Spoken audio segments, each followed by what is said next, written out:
When we say everybody is welcome here, we mean white people, white men, white women, left-handed people. We take redheads. We take long hair and short hair. We take white people with glasses. We'll take white people of different white people in wheelchairs. We take blind and deaf white people. Huh? All different religions? Nah, we're not doing that either.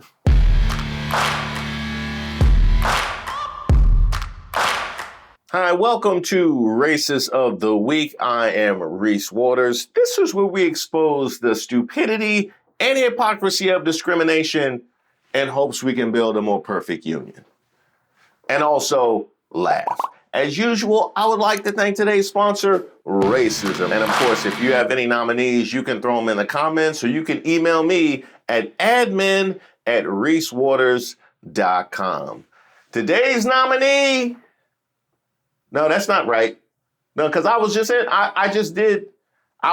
Idaho. No, that can't be. Idaho, what's going on? No, because we just hollered about your treatment of Dr. Teresa Borenpaul. Who are these guys? F. Norris film Johnson signs And that's after we talked about you dropping ends on the women's basketball team. Hey, happy March Madness. Several instances of some kind of racial hate crimes towards our program. And of course, there are the recently pardoned J6ers that were found within your jurisdiction. So what y'all got going on now? Content neutral and conducive to a positive learning environment. Mm-hmm. That's the policy. Right. And I was told that it's not content neutral, that it's a personal opinion. A West Ada school teacher is being told to remove 2 signs of inclusion from her middle school classroom because the school district says it violates policy. Sarah Inama has taught world civilization to 6th graders at Lewis and Clark Middle School for the past 4 years. And for the past 4 years, Sarah had these signs up in her classroom. One that said, "Everyone in this room is welcome, important, accepted, respected, encouraged, valued, and equal," written over the colors of the rainbow. And another that said, "Everyone is welcome here," showing hands of various skin tones, hearts in the palm, those kind of things. You know, pretty benign signs. I know which one was the problem. I know which one was the problem. In fact, I can show you exactly why that one was the problem, but go ahead. And before we go any further with this, the sign with the rainbow colors, not the same as an LGBTQ flag, although Sarah says she's very much an ally, she just doesn't advertise it in her classroom. So for 4 years, these signs have survived sans harassment. Nobody said a word about them. That is, till about a month ago. My building administration came to me during my lunch period and told me that they needed to be taken down by the end of the day. They told me that they were in violation of district policy because in today's political environment, they're considered a personal opinion. Did they say somebody complained about them? No. I asked if anyone had complained about them, and they said, no, we just want to protect you from that if that were to happen. Now let's just hammer home a point right here. Everyone is welcome here is a personal opinion. And I'll be honest, Idaho, based on the context that I have already given, that tracks. Yeah, that tracks. Because we know the women's basketball team wasn't welcome. In this political environment, that is not acceptable. Yeah, I was told a couple things, that everyone is welcome here is not something that everybody believes. So that's what makes it a personal opinion. You were told this, that not everybody believes everyone is welcome. Right. Okay. Wow. They just went and said the thing. They didn't hide it on, they just went and, Well, if they being that open, exactly who's not welcome? You open it up, let's have a conversation. And who told you this? Who was the one saying that not everyone believes this? My building administration and district personnel. Yeah, let me holler at y'all. Let me holler at y'all. We just need to have a meeting. You know what I mean? Because I know how much you guys like to make sure the I's are dotted and the T's are crossed. So we just want to, let's get into the weeds and figure out exactly who is and who isn't welcome, since not everybody believes that. Let's go ahead and put it down on paper, because I got a feeling it's going to look like that Family Guy chart. Face to face, they told you this? Mm-hmm. What was your response to that? Because I was told to take it down by the end of the day, I did so. And the following few days, I just was so unsettled by it. And so I went back into my classroom and put it back up. And I emailed my principal and said, I don't agree. I don't agree that this is a personal opinion. I feel like this is the basis of public education. And what was the response? Where's my cookout applications? Huh? No, because that's an ally right there. That's an ally. She went hard in the pound. No, I'm trying to get her a cookout application. What? The cookout is closed. No, I know why. It's probably best. Yeah. Yeah. And what was the response to that?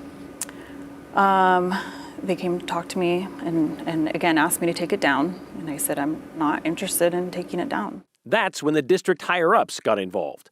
In an email exchange with Chief Academic Officer Marcus Myers, he highlighted the section of district policy he says Sarah's signs violated, including the advancement of individual beliefs and district facilities should be content neutral. But more specifically, Myers pointed to Idaho Code. Content neutral. Everybody is welcome here isn't content neutral. Now, Black Maga, I need to holler at y'all for a second. Because y'all like to talk about how we imagine these things and you see racism behind every corner. We have shifted as a culture to where everybody is welcome here isn't considered content neutral. Who did that? Who did that? Just let me know. Who did that? The Dignity and Non-Discrimination in Public Education Act, which says district employees and students shall respect the dignity of others and acknowledge the right of others to express differing opinions. And they're saying that putting up a poster that says everyone is welcome is a violation of that? Mm-hmm. Yeah, because everyone is welcome here, especially since the poster emphasizes in regards to skin color with the images of the hands. That's it. That's it. That's what I was going to say. That's what and she knows. She knows. And let's also get to their statement, right? Their statement is we need to be open to people of differing opinions, and not everybody agrees that everyone is welcome. Okay, so every opinion is welcome. Every thought is welcome, right? Even the hate speech, right? Because all my hate speech absolutists, I'm talking about you, Elon Musk. Yeah, you don't need to send your heart out to me. I already know. So every opinion is welcome, but not everyone is welcome. And when we say every opinion is welcome, just everyone, but that one. That is considered something that people have differing views on. And the differing view would be racist? I mean, I can't even wrap my head around what other differing view of it would be. I mean, except for something that's exclusionary. So everyone is welcome here really isn't a personal statement. It's non-discrimination. It's verbatim on our Explorer Way posters. Well, we can't necessarily pinpoint that it is specifically racism unless they come out and say that was the issue with the poster. Stay tuned. They might. They will. Just wait. That's true. Sarah says these posters, made by the middle school principals and put up in every classroom, lay out what it means to be a Lewis and Clark explorer, welcome others, and embrace diversity. Isn't everyone is welcome here the same thing? It is welcoming others and it is embracing diversity. And these are the students that are in our community. I just feel like, as a teacher, and I feel like probably a lot of teachers share this sentiment, I would do anything to protect my students. I love all of them unconditionally.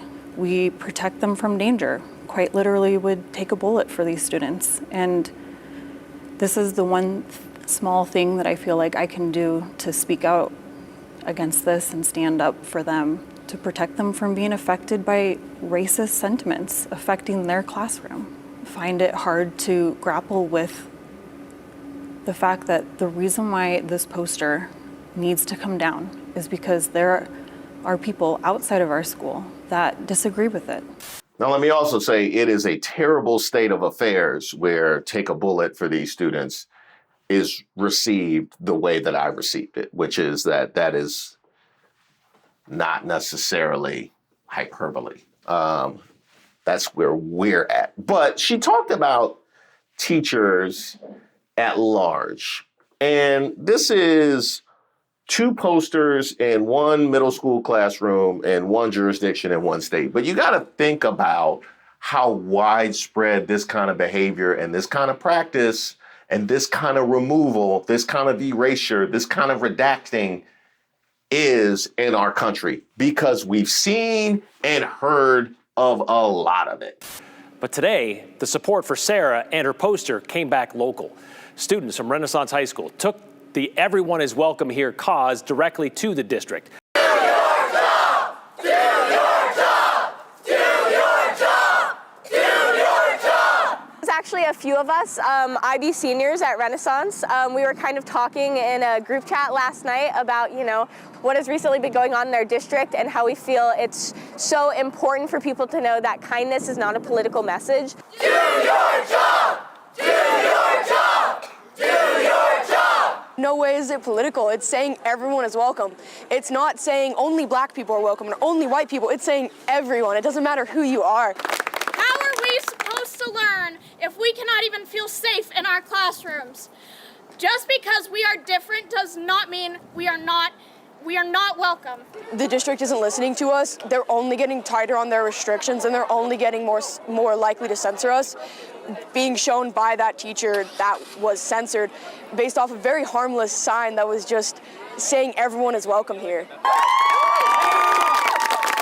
West State School District's job is to put the interest of their students first, and they haven't been doing that recently, as seen with things like this. So we're asking the school district to do their job, and if there are rules or policies in place that are preventing teachers from being inclusive and welcoming in their classrooms, those rules and policies need to change.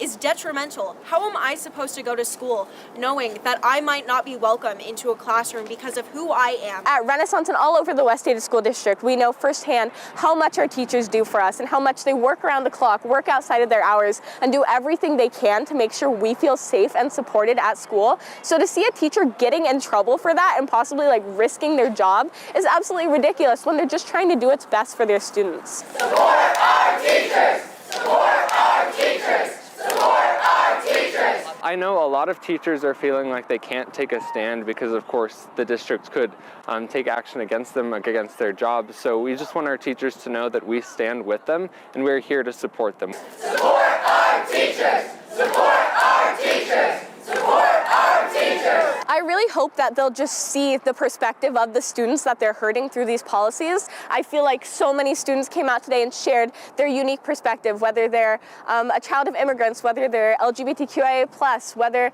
they come from any other race or gender or ethnicity or creed, saying that they felt safe at school because of the actions of their teachers. And if their teachers are getting in trouble for those actions, they understand that future generations and other kids won't be able to feel the same safety and happiness they did.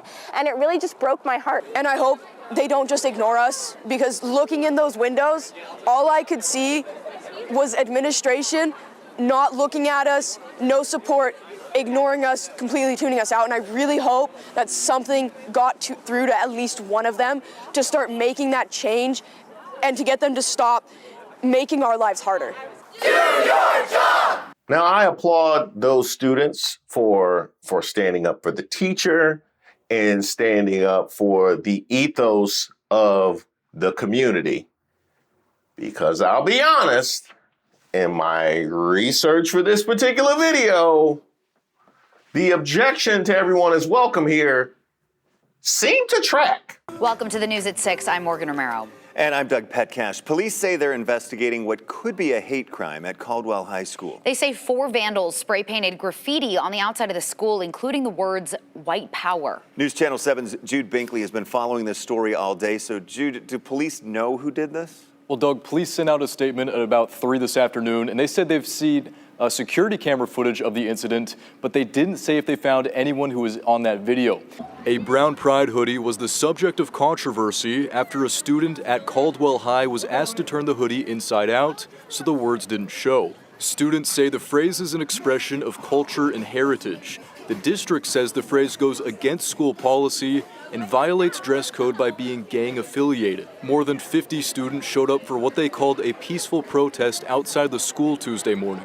2 days later, these words, "white power," were spray painted on the side of the building, along with other symbols sprayed on windows and doors. In a joint statement, Caldwell PD and the Caldwell School District said the incident happened around 1:15 Thursday morning. 4 people wearing dark hoodies and face masks were caught on security cameras. Police say the incident is being investigated as a hate crime per Idaho code. It's disgusting. It's sad that someone has to do something like that. It makes me not want to come to school because I know whoever did that is sitting in class right now, smiling, just fine, happy, while the people who saw that and the people that's directed to are sick to their stomachs. And so am I. Like, it's not okay. Alexis is a student at Caldwell High and was suspended for 2 days following the Brown Pride protest, the only student who was suspended. Now, at the end of the day, what we could be looking at is a generational clash, because it seems that the open-mindedness of the students isn't reflected in the ideology of their parents, and certainly not in the voting patterns of their parents. So I can only imagine what the response of the administration is about to be. Then today, the district put out a 2-page letter to its staff. They titled this thing, "Ensuring a Consistent and Supportive Learning Environment." And the analogy they chose is, to say the least, interesting, calling West Ada a well-coached sports team whose success comes from following a structured game plan. Players can bring their own strengths and personality, they said, but they have to still play within the rules because, well, of fairness. If one of those players, say, I don't know, wore a different uniform or brought their own ball or just ignored the rules, what kind of game would that be? Unstructured, confusing, imbalanced, that letter said. Letter then mentioned Marcus Myers, the district's chief academic officer, the one who told Mrs. Inama to remove her posters, who I am sure has seen his fair share of correspondence over the last few days. It likens Mr. Myers to a referee in this sports analogy. While players, that'd be teachers and staff, bring their own approaches and creativity to instruction, the game itself must still be played within the established rules. And the referees, like Mr. Myers, are there to enforce those rules impartially to ensure a fair and level playing field. See, it's kind of like a baseball team at the turn of the 19th, before Jackie Robinson. It's like the pre-integration Major League Baseball, where everything was just uniform, and there was no reason for any kind of distraction or upheaval. And for that matter, it's can be kind of like the Negro Leagues. You know what I mean? Kind of like the Negro Leagues. But then again, no, because they was yelling all type of ends and stuff at the Negro League players, and they couldn't sleep at the hotel. Never mind. Not in there. Let's stay with Major League Baseball. It's like the pre-integration Major League Baseball. I just watched a movie all about this, where a man dressed up as a woman and played in the WNBA, and it caused all kind of drama and hijinks. We don't want our West Ada School District to turn into Joanna Man. It went on to say Mr. Myers has a lot of experience in this stuff, and his leadership makes him an invaluable asset in maintaining a, balanced and effective educational environment. So this letter was very much like a pep rally, but still a lot of unanswered questions with this sports analogy memo. Like, what kind of team is this? What team doesn't trumpet diversity and inclusion and stand behind the message of everyone is welcome here? I know. Major League Baseball pre-integration. Yeah, that's why Now he was ahead of you there. He was ahead of you there. The letter went on to say those values, well, they should be fostered through connections made in classrooms, not through posters. Yet there remains several posters in the school that say, welcome others and embrace diversity. So let's get this straight. It should be fostered through connections made in classrooms, not in posters. But we're going to object to the poster, so I can only imagine what the classroom connections are looking like. You mean classroom connections like this? Today, we met a family who adopted a daughter from Uganda 10 years ago. This is Abby and her new sister, Ansley. It's on the right. This week, Abby arrived. This is the week they took this picture the week Abby arrived in Idaho. They're the same age, so it's no surprise they've become very close over the years. Abby told us she never thought of herself as, quote unquote, black until she got to middle school because, well, she was no longer the only one. Abby and Ansley were 8th graders, I should say, at Victory Middle School up until a couple of weeks ago when they became homeschool kids because of how Abby was being treated at school. I kind of started figuring out that like people were being mean to Abby more in 7th grade because that's when like it all kind of like blew up, I guess. I remember somebody telling me, do you get the N-word pass from Abby? And the N-word pass is basically something where if you know somebody, like somebody who's black, like the person who's black gives you the N-word pass so you can just say it to whoever you want and like whenever you want. Oh, we know. No, we know what the N-word pass is. In fact, they all know what the N-word pass is too, thanks to the Hodge twins. Yeah, thanks for doing that. Solid. And by the way, while we're on the topic, because I haven't gotten a chance to address y'all yet, I would love to invite y'all to my Black Maga forum. Yeah, we gonna holler at y'all as a group. Coming soon. Yeah, and I was like, well, that's ridiculous because why would I ever want to say that? Like that hurts people. So that's like kind of when I figured out like, oh wow, like racism like is happening.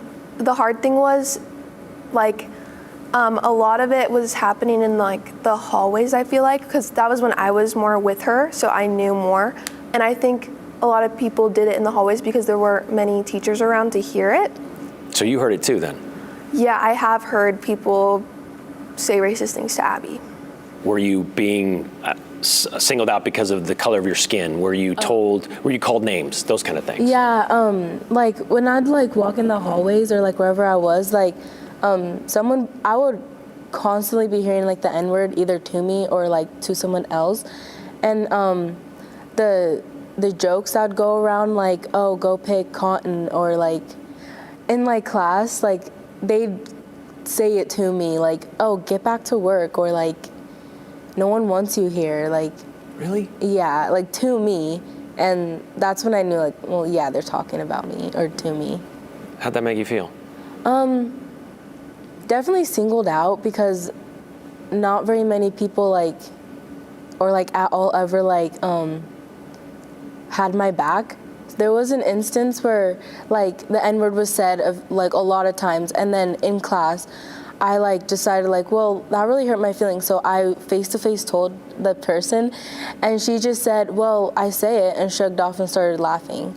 And it hurt my feelings because there was another person there, and I thought she was gonna like stand up for me or something, but like she didn't say anything. When that happened, I for sure thought those kids were gonna say something because like I hung out with them. But when they didn't, it kind of seemed like they didn't really like care or like have my back. And like it just really hurt because everybody wants to like have people who have their back and will like stand up for them and just show that like we care about you. But when like no one did, I just felt like alone again. She felt alone again. And guess what? She's actually not alone. There's more. It seems like, at least to me, through my experience, they don't care. They don't care at all. They don't want to change. 3 Eagle High School students say that they endured years of racial harassment and bullying and that school administrators failed to address their concerns. The father of two of the three girls is taking legal action against the city of Eagle, West Ada School District, Ada County, and Eagle High School to try to call attention to what he says is the root of the issue and to create change.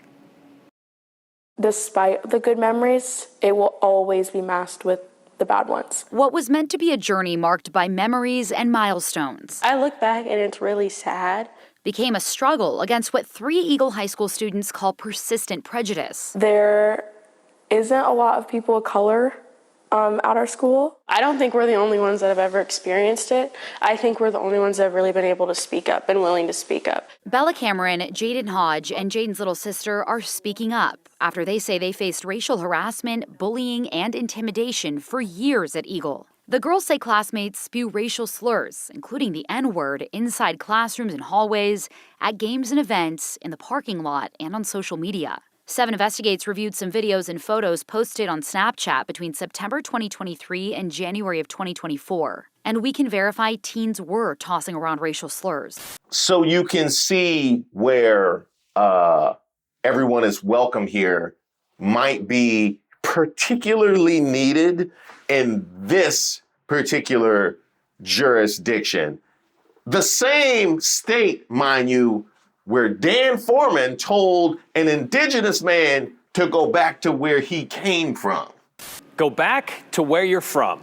The waspy, racist, xenophobic phrase is deep-rooted in American history, and it comes in many forms. It's not always said so clearly, though.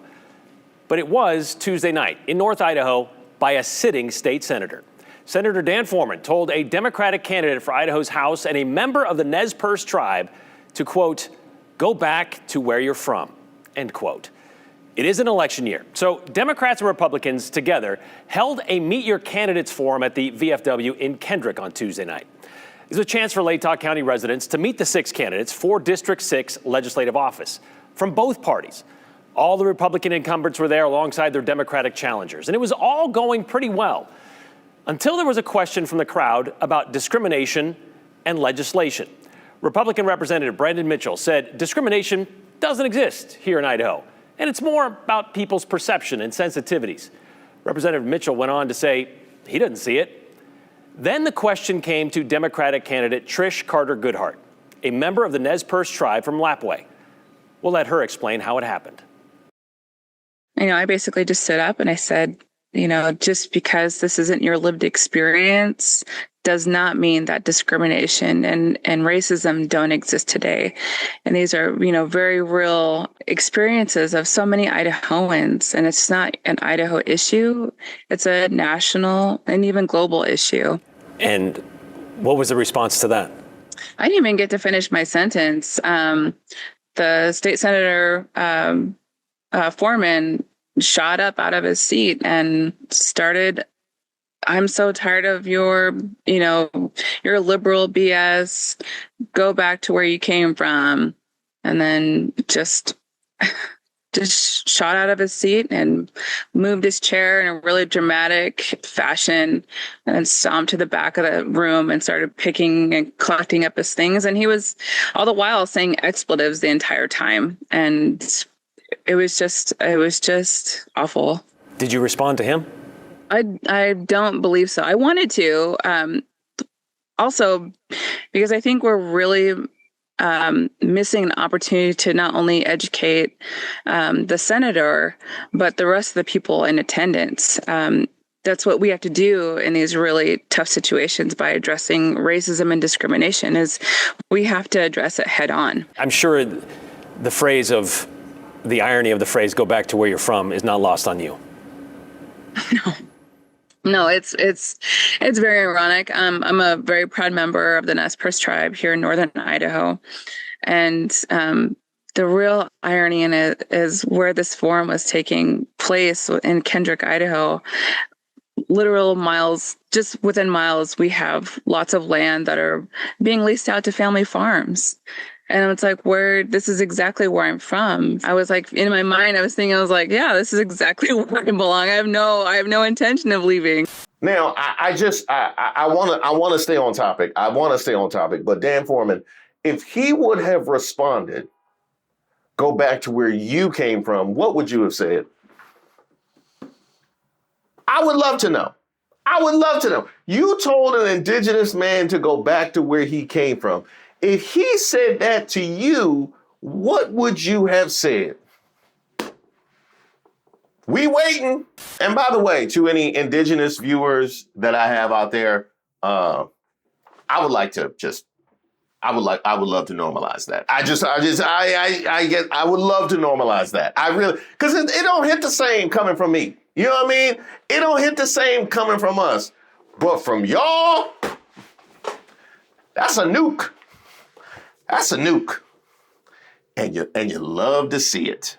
Now here's where we go from offensive and dog whistle to outright racism. Yes, that is where we get there with the signs. The West Ada School Board of Trustees is considering telling the superintendent to post new "Everyone is welcome" signage at each school in the district, according to public records obtained by Boise Dev. A draft of the board letter obtained under the Idaho Public Records Act shows the board considered directing the superintendent to display signs at every school. "Everyone is welcome" in West Ada. Now that's interesting. So now they went from banning it to mandating it. Now, I wonder what that's about. The district tells Boise Dev that the new signs it is considering putting up differ from those posted by Inama because those posters have design elements they believe to violate district and federal policies. Regarding the "Everyone is Welcome Here" posters, the district determined that while the phrase itself is broadly positive, certain design elements have been associated over time with political entities and initiatives that are now subject to federal restrictions. That came from West Ada Chief of Staff for Communications, Nikki Skippers, wrote in response to Boise Dev questions to the superintendent and the board chair. Design elements. I wonder which of these design elements was problematic. I'm looking at it. Let's see. Is it all of the hands or just all but the two that were problematic? Do all the hands need to be white, or is one black hand okay? And how dark can that black hand be? You don't want it to be too dark. I would love to know the design directives for exactly what would be acceptable in the "Everyone is welcome here" sign. And there's not a better way for me to communicate to you the doublespeak involved in all of this than by putting "Everyone is welcome here" and objecting to the multiracial hands underneath it. When we say everybody is welcome here, we mean white people, white men, white women, left-handed people. We take redheads. We take long hair and short hair. We take white people with glasses. We take we'll take white people of different white people in wheelchairs. We take blind and deaf white people. We will take white people of all different financial backgrounds. We will take all different religions. Nah, we're not doing that either. Congratulations, West Ada School District. You started out with a nomination. You came. The kids tried to save you. They tried to save you, and they almost did. But no, you will take this nomination for Racist of the Week, and you will like it. Now, we'll give you some credit. There's been a bunch of rallies in Idaho, at least since this administration has taken over. I think the natives are restless. So there's not as if there isn't any pushback locally. And that, I will say, is really good to see. But as long as the West Ada superintendent and the Dan Formans of the world are still moving like they move, not to mention Teresa Borenpaul, that was 2 weeks ago? Yeah. We'll be back. I'm sure of it.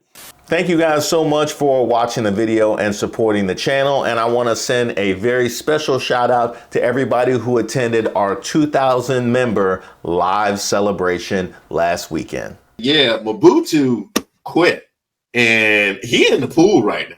Yeah, this is going to be crazy when they find out what happened. Come down. Yeah, Mobutu, he in the pool right now.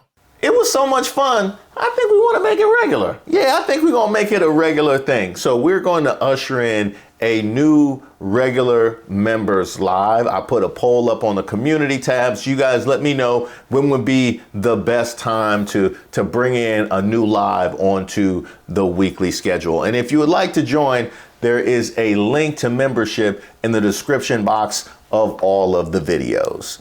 Now that'll be in addition to the regular Tuesday lives, which we move from 2 p.m. to 8 p.m. So be on the lookout for those as well. I'll be bringing in guests. And speaking of which, if you would like to get a little personal, we get a little bit personal on my other channel, you might want to check out Way of Waters. That's where I tell a lot of stories and talk about my journey to mindfulness and with meditation. And I bring in lots of different people to help usher me into a new phase of peace. So I'll be posting there regularly at Way of Waters. And I'll be remiss if I didn't mention my website, reesewaters.com. That's where you can drop me a kudos or send me a suggestion on guests or content. You could purchase merch. You could also sign up for my newsletter. And you can also do all those things by emailing admin@reesewaters.com. But once again, I am so happy that you are here along with me on this journey. There's a lot more to come.